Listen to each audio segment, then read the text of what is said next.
राज्याच्या किमान तापमानात वाढ झाल्याने थंडी गायब झाली आहे। कमाल तापमानाचा पारा 30 पार गेल्याने उकाड्यात वाढ झाली आहे। कोकणात उन्हाचा चटका वाढल्याने भिरा येथे देशातील उच्चांकी 38°C तापमानाची नोंद झाली आहे।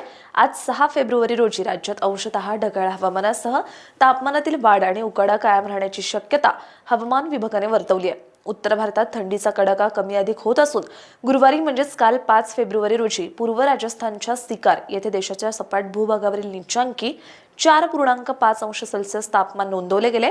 तर सकाळी 8:30 वाजेपर्यंतच्या 24 तासांमध्ये कोकणातील भिरा येथे 38°C तापमानाची नोंद झाली। दक्षिण केरळ आणि परिसरावर समुद्र सपाटीपासून 1.5 किलोमीटर उंचीवर चक्राकार वाऱ्यांची स्थिती आहे। गुरुवारी म्हणजेच काल 5 फेब्रुवारी रोजी धुळे येथील कृषी महाविद्यालयात राज्यातील नीचांकी 11°C तापमान नोंदवले गेले।